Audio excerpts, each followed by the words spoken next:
Le royaume du Maroc. Un pays du Maghreb à la diversité étonnante. Celle de ses paysages d'abord.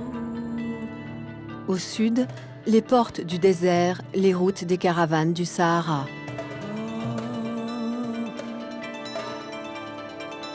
À l'ouest, la côte atlantique et ses ports mythiques comme Essaouira.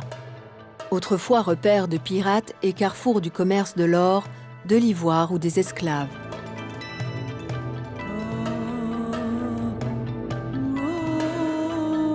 Au centre, des montagnes. Celles du nord, le haut Atlas, sont même verdoyantes, couvertes de prairies et parfois de neige. En descendant, elles deviennent plus sèches, mais pas pour autant inhabitées. Des centaines de kasbahs fortifiés abritent une population encore majoritairement rurale. Les villes comme Tanger, Fès, Agadir, Casablanca, Marrakech ou encore Rabat, la capitale, sont à l'image des enjeux contemporains du pays. Entrer dans la modernité sans rompre avec les traditions, concilier démocratie, islam et royauté.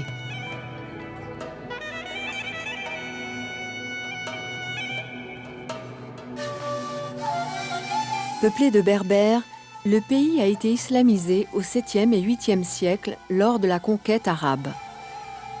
Son économie en pleine croissance dispose d'importantes ressources minières. Mais en dépit de sa modernisation galopante, les équilibres restent fragiles. L'explosion de la démographie creuse le déficit alimentaire et le niveau de vie très faible des agriculteurs intensifie l'exode rural.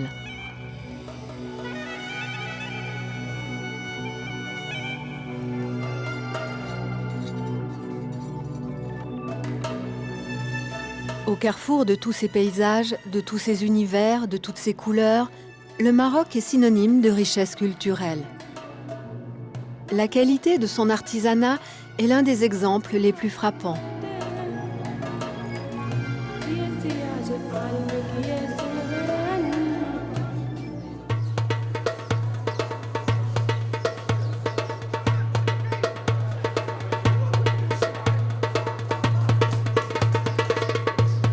Fès, l'une des 4 villes impériales, est la métropole intellectuelle du pays. Sa médina, qui date du IXe siècle, est inscrite au patrimoine mondial de l'UNESCO. La ville est aussi réputée pour ses chapeliers. Driss Yacoubi est l'un d'eux. Dans le labyrinthe des ruelles étroites de la vieille ville, il se ferait un chemin jusqu'à son atelier.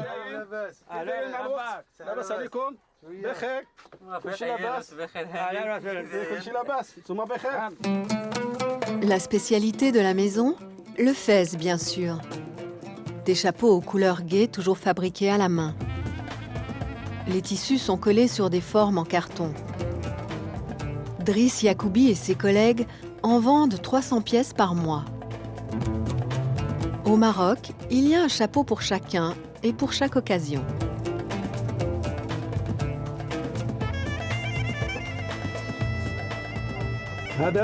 Voici le chapeau des musiciens.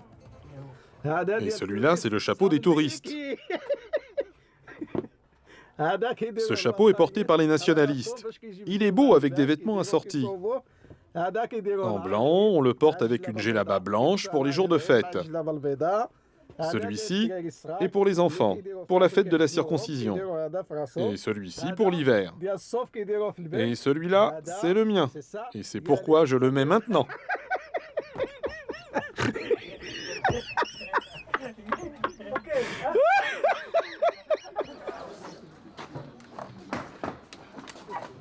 Driss est manifestement un chapelier heureux. Fès se vante volontiers d'être une ville moderne, mais dans le quartier des tanneurs, le temps semble s'être arrêté au Moyen-Âge.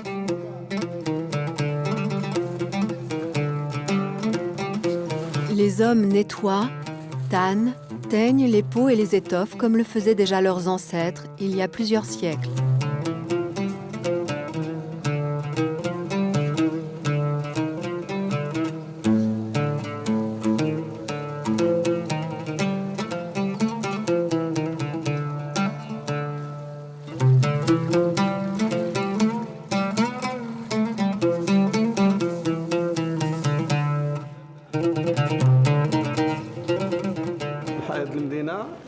J'aime la ville avec ses magasins, les rues et la vie ici.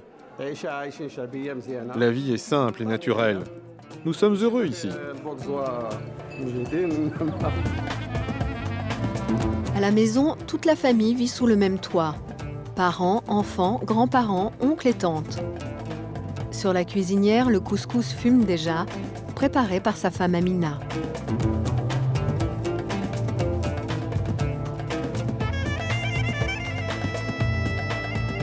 Le plat national du pays, partagé dans une simplicité tout orientale. La cuisine marocaine est renommée à travers le monde. Les produits des montagnes, des vallées fertiles ou encore ceux de la mer permettent de concocter une variété incomparable de plats. Chaque région a ses spécialités et toutes se combinent dans une finesse de goût et de couleur. La fraîcheur des poissons des Saouira associés aux aromates des montagnes donne des recettes savoureuses.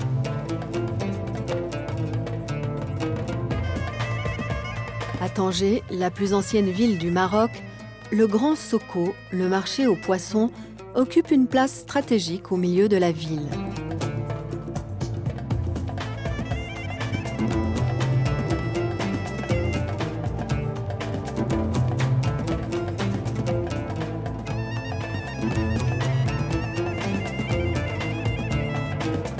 Mohamed Belhadj, propriétaire d'un restaurant, vient y chercher chaque jour les produits pour sa cuisine.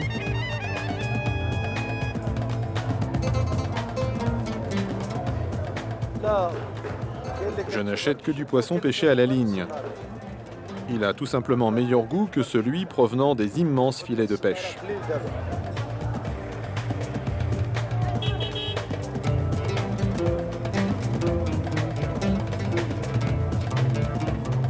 Le restaurant de Mohamed se trouve à proximité du grand marché. Il n'y sert que des produits frais, dans des recettes traditionnelles. Avant de rentrer, il fait un petit détour du côté des maraîchers et de la volaille.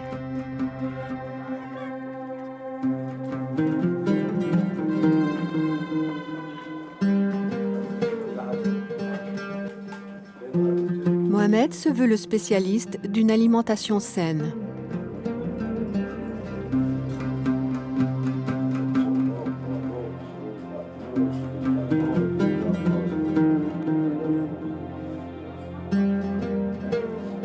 Et ses clients apprécient. Ce qui vaut pour lui, vaut aussi pour les autres. Mon corps fonctionne comme un laboratoire. Lorsque je mange quelque chose de bon, il transforme alors l'énergie bonne en énergie positive pour mon entourage. C'est pourquoi je sais que ce qui est bon pour moi est aussi bon pour mes prochains. Mohamed ne sait ni lire ni écrire.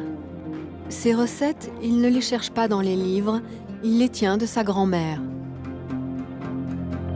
L'expérience et le bon sens font le reste.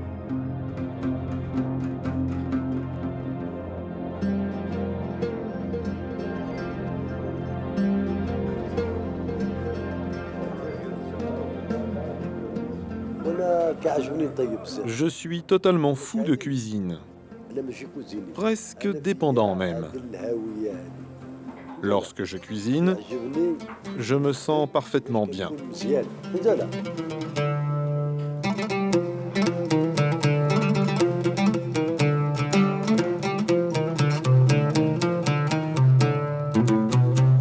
Quand son emploi du temps le permet, Mohamed aime retrouver sa ferme dans les montagnes du Rif. Là, il fuit l'agitation de la ville et s'occupe de ses plantes et de ses abeilles.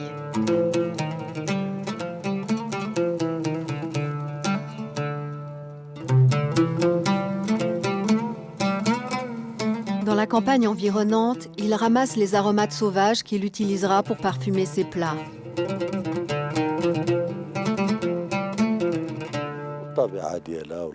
En ce lieu, je retrouve mes forces. L'air est frais, les bois ne sont pas souillés, tout est propre et non pollué, tout est équilibré. Pour être en bonne santé, les hommes ont besoin de cet équilibre naturel.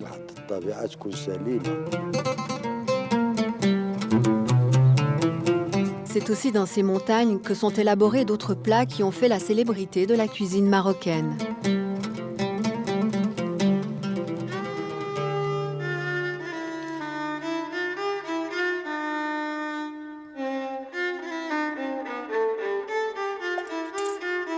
Mustapha Arras vit dans un village isolé. Il prépare lui-même le tagine.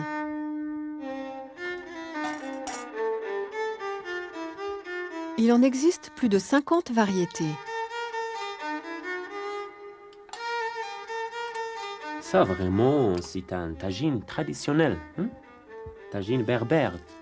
Et puis maintenant, vraiment, je fais le tagine avec les différents légumes et un petit peu des épices. Et la viande, c'est la viande de vache. La viande de la vache. Et vraiment, c'est bon pour la santé. Cette recette doit son nom au plat en terre cuite dans lequel elle est préparée.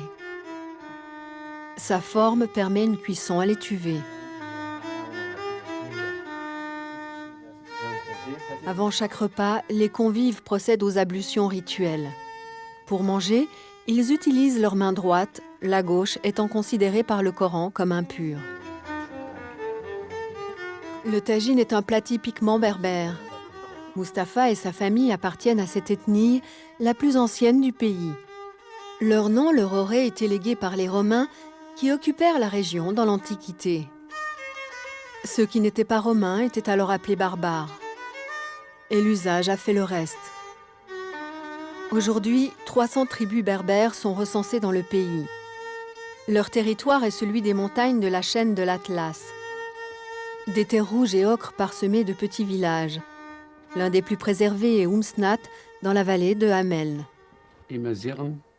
Un berbère est un homme qui doit vivre librement et indépendamment. Il se bat pour son travail afin de pouvoir sauvegarder son honneur. Il aimerait toujours se trouver avec sa famille, car pour un berbère, le pire est de dépendre d'un étranger. Les maisons traditionnelles en torchis datent du XVIe siècle. Leur fraîcheur est un havre dans la fournaise de l'été. Celle d'Abdessalam accueille aujourd'hui de la visite des musiciens du village voisin de Tafraout.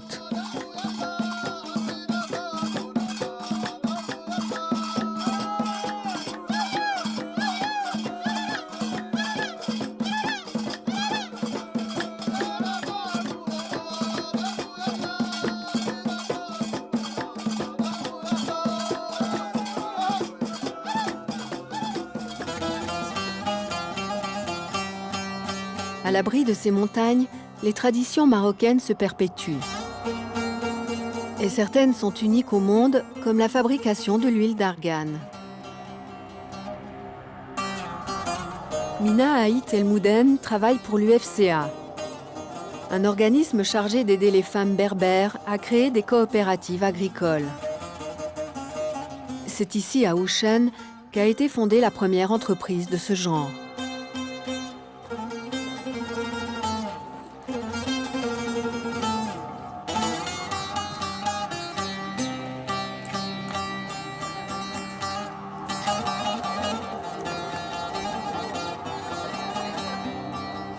Ces paysans vivent d'ordinaire en autosubsistance. La coopérative offre aux femmes un revenu de complément. Utilisée en cuisine ou en cosmétique, l'huile est extraite des fruits de l'arganier. Après la récolte, les amandes doivent être extraites de leur coque, puis torréfiées et broyées dans une meule de pierre. Ça n'a pas été facile au début parce que ce sont des femmes traditionnelles, donc elles n'ont pas l'habitude de côtoyer, c'est-à-dire les gens de la ville, ça d'une part. D'autre part, ça a été vraiment difficile au début. Mais au fur et à mesure, on est arrivé à ce que vous voyez maintenant, c'est beaucoup plus coopératif.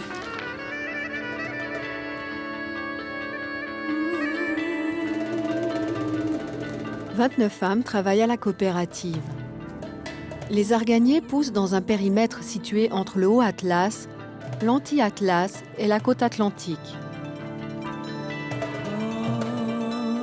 La période de récolte se situe entre juin et septembre. Pour produire 1 litre d'huile, les femmes ont besoin de 30 kilos de fruits. Chaque famille possède ses propres arbres, mais la récolte est mise en commun.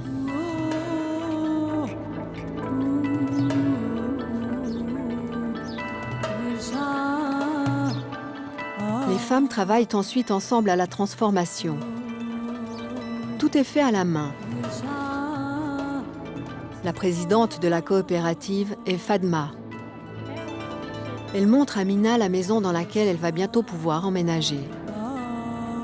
L'huile a permis d'augmenter considérablement le niveau de vie de ces familles.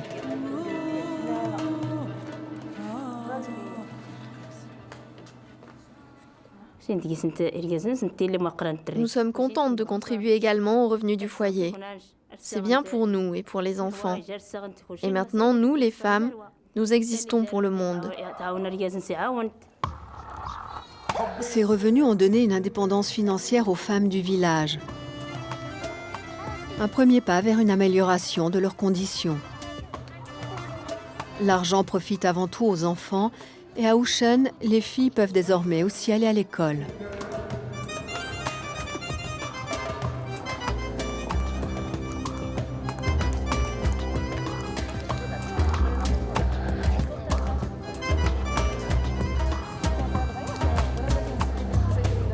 Dernière étape, le pressage. Chaque femme extrait en moyenne 17 litres d'huile par mois. Elle est vendue sous le nom de la coopérative Tissaliwin.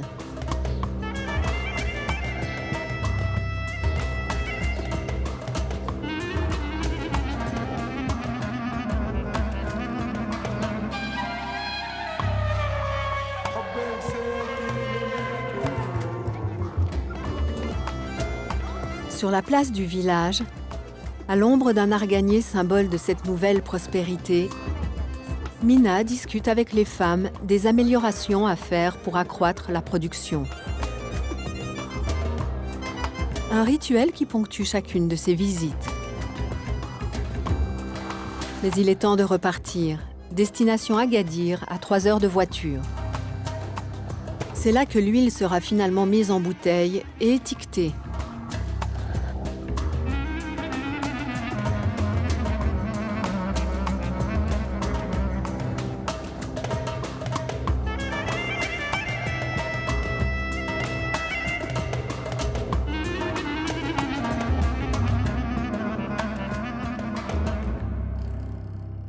Les montagnes de l'Atlas abritent aussi une ressource insoupçonnée, de l'or blanc, celui qui orne les hauts sommets. Ces pentes enneigées sont devenues l'Eldorado des skieurs en quête de dépaysement. À 40 km à peine au sud de Marrakech, les sommets culminent à plus de 4000 mètres. À cette altitude, la neige tient jusqu'à fin avril et une station de sport d'hiver a été construite. Ouka Meiden.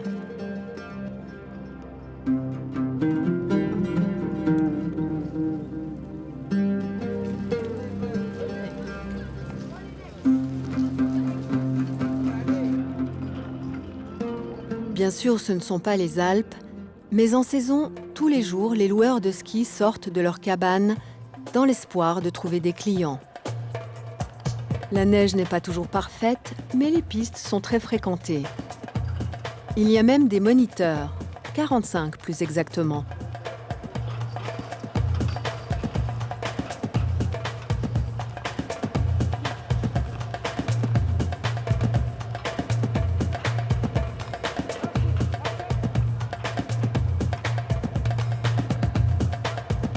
Les clients sont pour la plupart des Marocains, mais aussi des étrangers à la recherche de nouvelles sensations.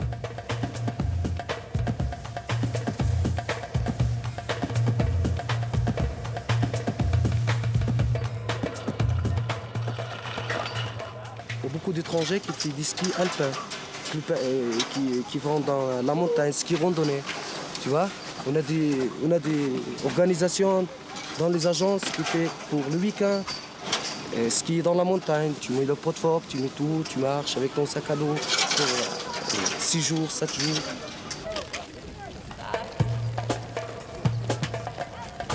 Les skieurs sont ramenés à dos d'âne. La modernité a ses limites. C'est flagrant, notamment dans la société.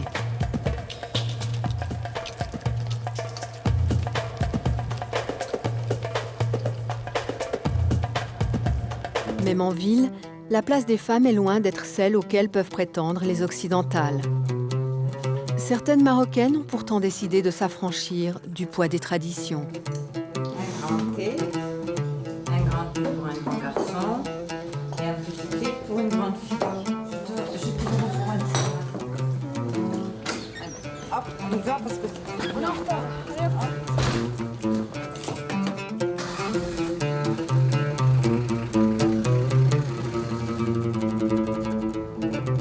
Nadia dirige un centre d'équitation à Agadir. Pour moi, femme marocaine qui vient d'un petit village du fin fond du Haut-Atlas, j'ai eu la chance de pouvoir faire des études et de ne pas me retrouver sous l'autorité d'un mari qui m'a obligée à faire ce que lui avait décidé et à m'occuper de lui et de mes enfants. Mais c'est vrai que l'autorité des hommes au Maroc est encore, à mon goût, un peu une prison pour nous.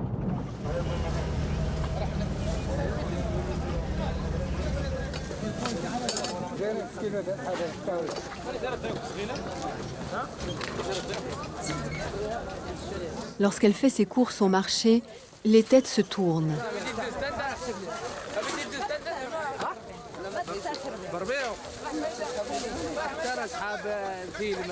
Elles ne sont pas nombreuses à se promener comme elle, en pantalon et en t-shirt.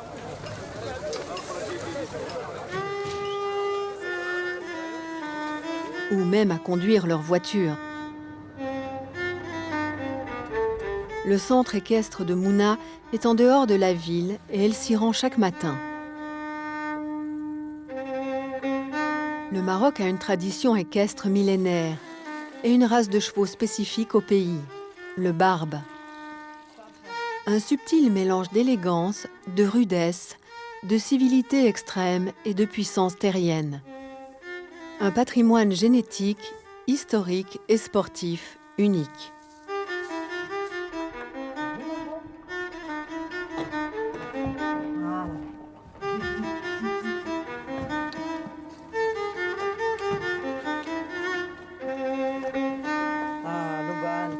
Passionnée par les chevaux, Nadia n'a pas hésité à sauter le pas et à monter son ranch. Une aventure de tous les instants, démarrée en 1986. C'était dur, oui, parce que c'est un endroit où il n'y a pas d'eau, qu'on n'avait pas les chevaux, donc il a fallu qu'on aille les acheter sur les souks. Donc quand on va acheter les chevaux sur les souks, on n'a pas de garantie qu'ils sont bien. Il a fallu les dresser, leur apprendre ce qu'on voulait.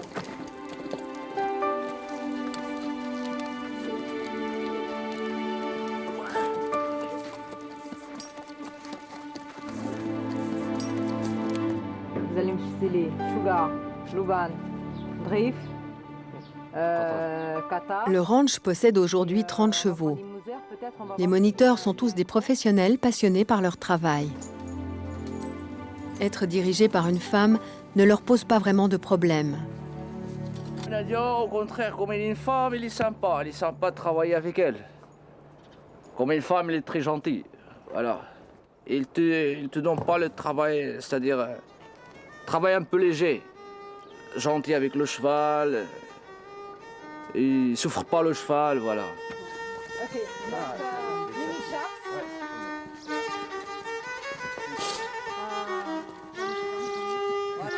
Le ranch fait de l'initiation, mais c'est surtout spécialisé dans les randonnées en pleine nature. Pour une journée, une semaine, voire 15 jours. Les chevaux montrent alors l'étendue de toutes leurs qualités. Ils sont endurants, courageux, patients, à l'aise sur tous les terrains et spécialement la montagne où leur sens de l'équilibre et leur résistance en font des montures particulièrement bien adaptées à cet environnement.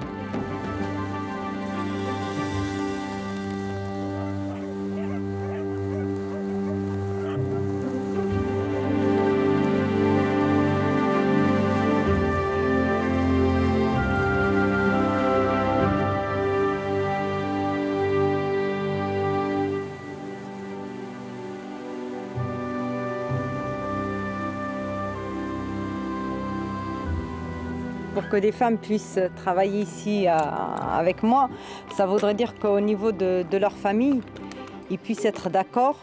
Et une jeune fille qui partirait comme ça pendant une semaine en randonnée, à ma connaissance, il n'y a personne qui serait d'accord pour laisser sa fille partir. D'ici quelques années, j'espère avoir la possibilité aussi de travailler avec des femmes et des jeunes femmes surtout. Voilà, tu me fais un bisou. La première d'entre elles sera peut-être sa fille, gagnée elle aussi par le virus de sa mère. Tu te lèves vers le haut, comme si on t'attrapait un fil qui te tirait la tête.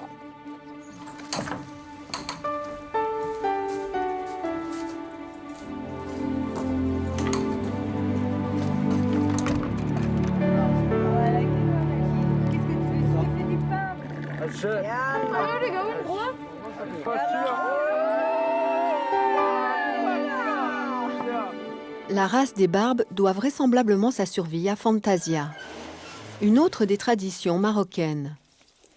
Sans cette utilisation, dans la campagne, le cheval aurait sans doute été détrôné par le mulet. Les Elouidani vivent dans la province afghane à l'ouest du Maroc.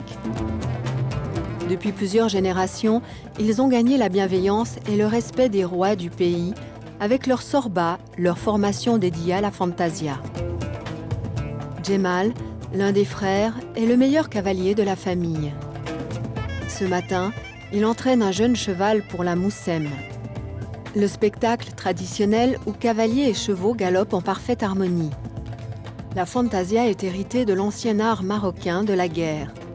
Elle rappelle l'époque des conquêtes et des campagnes militaires. J'ai toujours voulu monter à cheval, car lorsque j'étais petit, j'ai vu mon père sur un cheval comme celui-ci. Il a participé à une fantasia en costume traditionnel, en portant aussi une arme. Pour la représentation, les chevaux sont préparés par Abdelhak. Les plus beaux harnachements sont de sortie.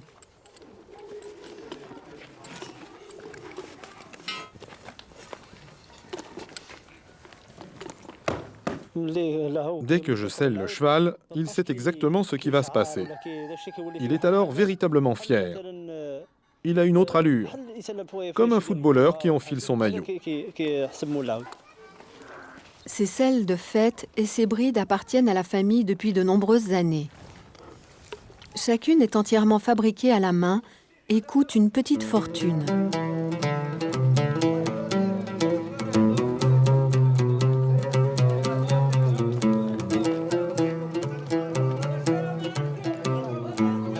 Les participants se rassemblent.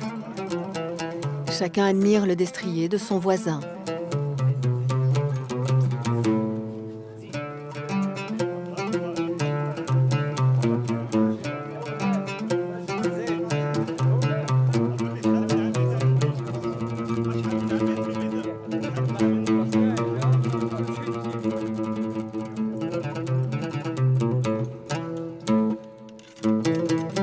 Le départ approche. Les fusils sont chargés et le signal de départ est donné. Les combattants progressent d'abord tranquillement les uns à côté des autres, mais ensuite ils se préparent lentement à la charge. L'heure de faire revivre les temps héroïques a sonné.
Cette tradition du cheval, les Marocains la doivent à l'influence arabe. Des hommes du désert venus d'Arabie saoudite et qui envahirent le pays au 8e siècle. Au sud du pays, là où le désert commence, les confréries secrètes subsistent comme dans ces temps reculés. Moulay Hassan fait partie de l'une d'entre elles, les Saou. Ces rites sont spectaculaires. Tout commence par la capture de serpents et il est un expert en la matière.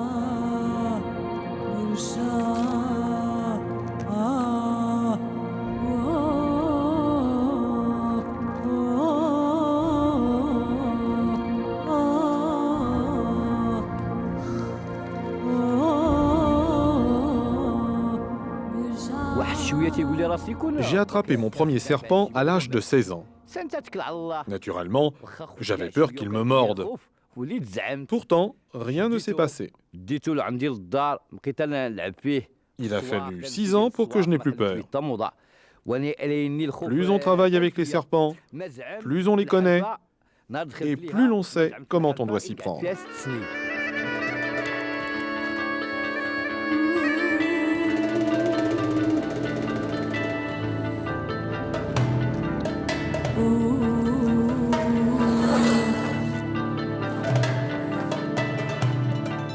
Vipères heurtantes, pythons, cobras finissent tour à tour dans son sac. Moulay Hassan les vend sur les marchés ou s'en sert au sein de l'Essaou, la secte des charmeurs de serpents. Les adeptes se retrouvent dans la ruine d'Ara, un village abandonné. La secte a été fondée par El Hadi Ben Aïssa, un homme originaire de Meknès. Sa mémoire est célébrée à chacune des cérémonies.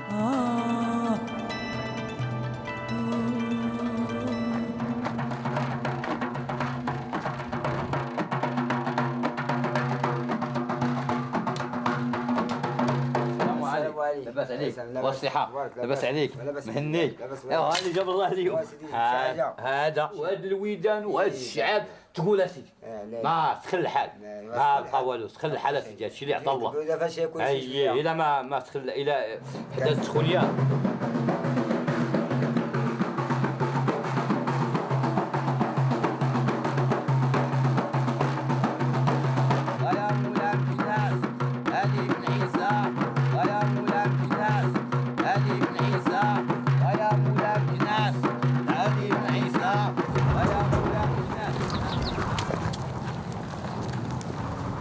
À Ouarzazate, Moulay Hassan jouit d'un grand prestige.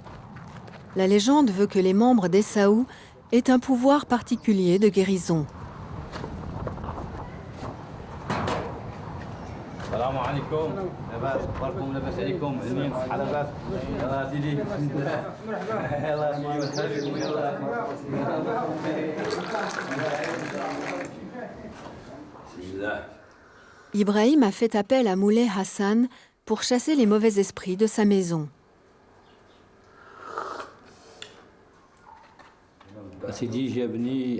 Je suis venu parce que la femme de cet homme est malade. Elle est couchée là-haut et je dois la guérir par mes pouvoirs.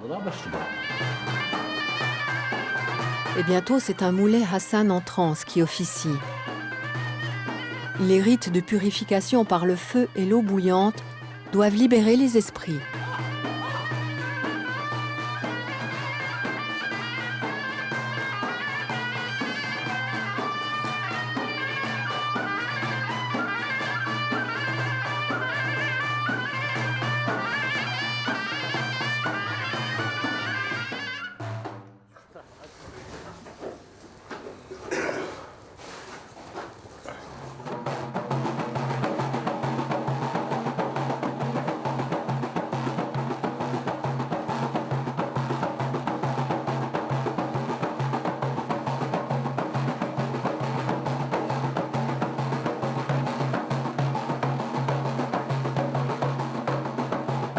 La transe permet à l'officiant de s'affranchir totalement de la douleur et de créer un lien spirituel avec les esprits. Puis les serpents et les scorpions entrent en jeu.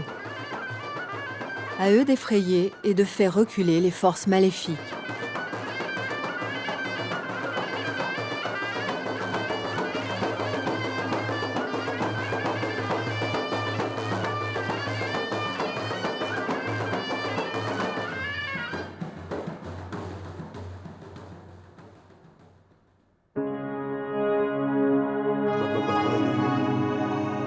Ces pratiques rituelles ont la vie dure au Maroc.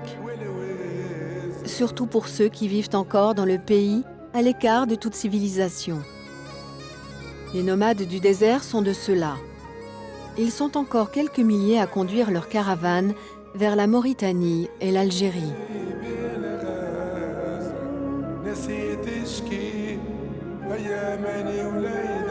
Mohamed Aït Balouk et sa famille sont en route vers une oasis. Des Touaregs, les hommes bleus. Nomades, ils ne connaissent aucune frontière, mais aussi aucun repos dans leur perpétuelle errance.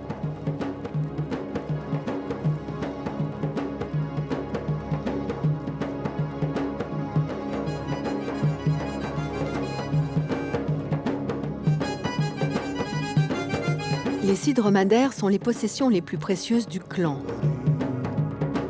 Dans ce désert brûlant le jour et glacé la nuit, ils sont à la fois compagnons, moyens de transport, matières premières et nourriture.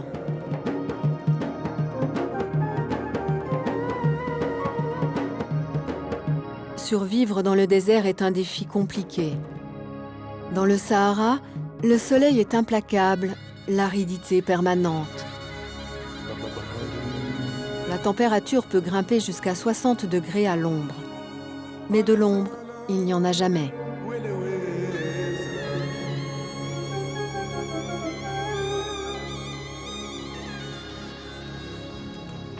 Après plusieurs heures de marche, il est temps pour les hommes comme pour les animaux de faire une pause.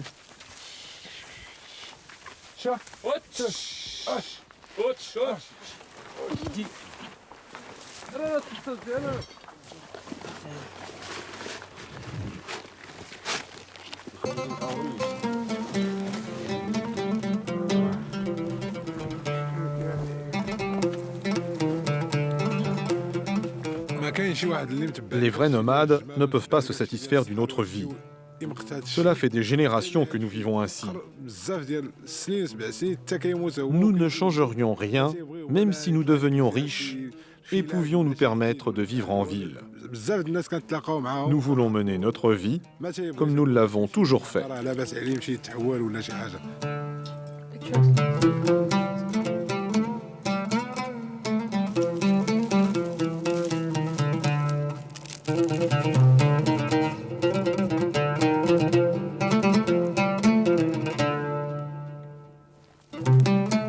Dans ces conditions, l'autre bien le plus précieux, l'eau.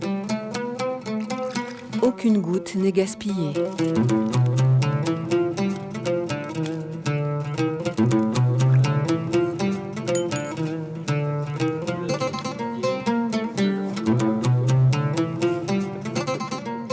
Les enfants de Mohamed n'ont rien connu d'autre que le désert et les troupeaux de chèvres qu'ils surveillent en marchant.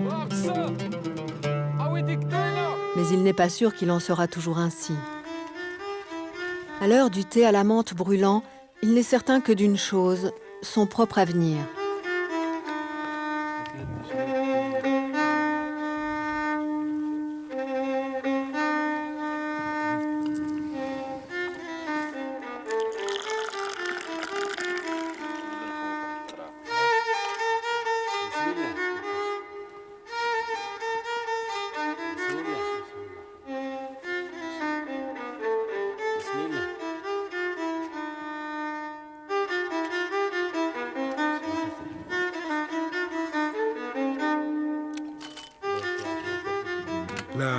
Je suis un homme du Sahara.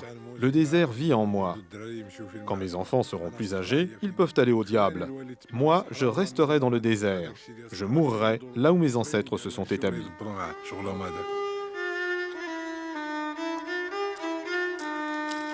Au Autrefois, de nombreuses caravanes traversaient le désert. Elles étaient les seules à permettre le commerce entre le nord et le sud du continent.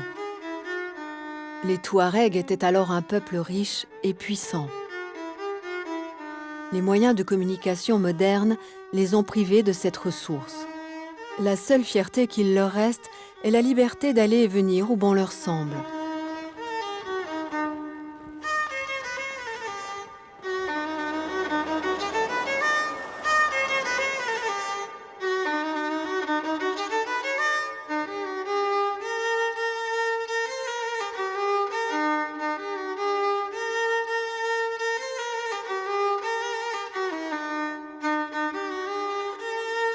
Personne ne sait exactement combien de nomades traversent encore aujourd'hui le désert.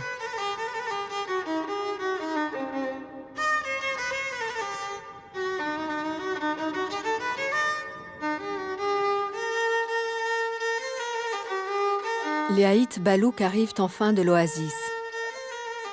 Mohamed et sa famille resteront ici 1 à 2 semaines. Temps de repos pour les animaux. Les hommes tressent des tapis, fabriquent des objets en cuir de dromadaire qu'ils vendront sur les marchés en bordure du désert.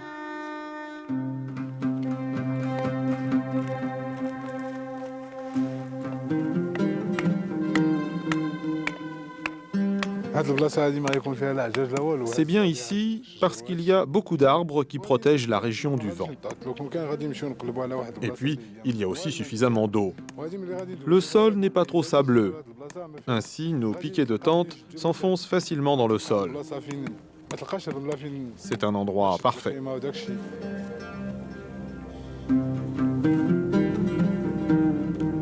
Première étape dans l'installation du campement. Dresser la tente. Le centre de la vie. C'est là que dort toute la famille, que se préparent les repas, que se réunit le clan. Fatima prépare le dîner sous le regard des dromadaires. Au menu, tagine de chèvre.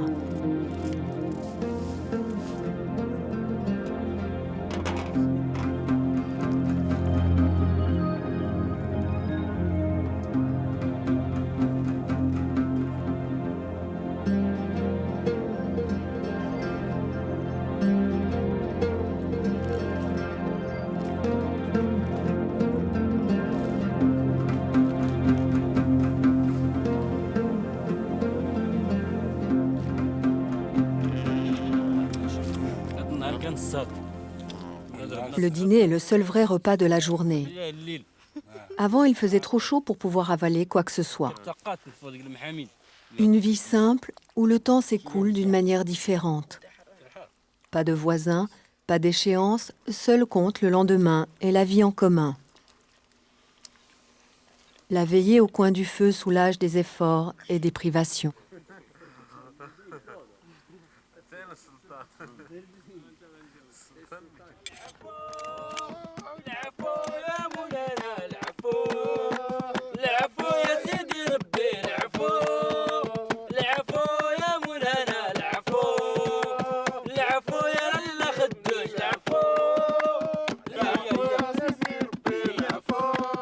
Pas de maison, seulement une tente et la vie dans le désert. Nous menons une vie parfaite et nous y prenons plaisir. Nous n'avons besoin de rien de plus. Au Halte, l'oasis pourvoit les nomades en vivres et en eau. Ces îlots de verdure et de culture au milieu du désert sont rarement le fruit du hasard, mais plutôt celui du travail des hommes. Il suffit d'un peu d'eau et de beaucoup de courage.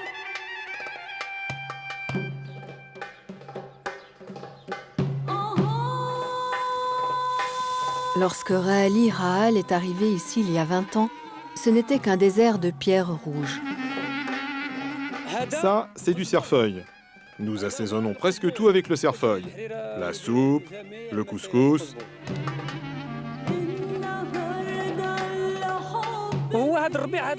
La menthe nécessite un sol plus mou et beaucoup de soin. J'utilise les mauvaises herbes comme fourrage.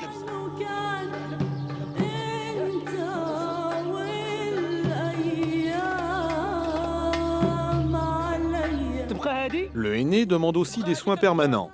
Mais ce qui pousse entre les plants, ce ne sont pas de mauvaises herbes, mais du fourrage pour les vaches. Le henné rouge à l'état naturel est une simple plante verte. Plus loin, poussent quelques ceps de vigne. Je dois tailler les ceps de vigne tous les ans. C'est beaucoup de travail. Des champs d'oignons, des légumes et un dattier, l'oasis est une corne d'abondance.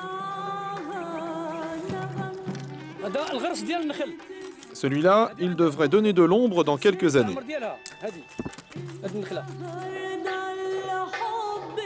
Mais pour produire des dattes, encore du travail. Les palmiers doivent être ensemencés à la main. La source de vie jaillit un peu plus loin, mais là aussi il y a un truc. L'oasis se trouve un peu à l'écart du fleuve. Je dois donc aller chercher l'eau en profondeur.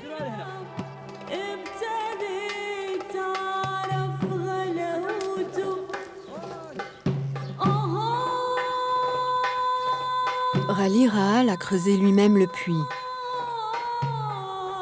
À 12 mètres de profondeur, il a installé une vieille pompe anglaise qui lui permet d'irriguer.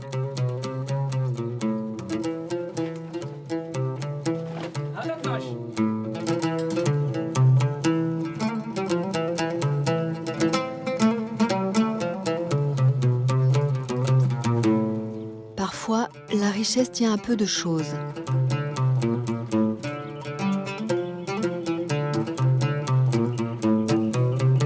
Celle du Maroc a de nombreuses facettes.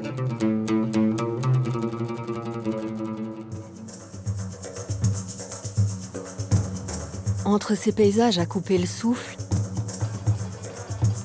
ces traditions vivaces, la fierté de ces hommes et la beauté de sa culture,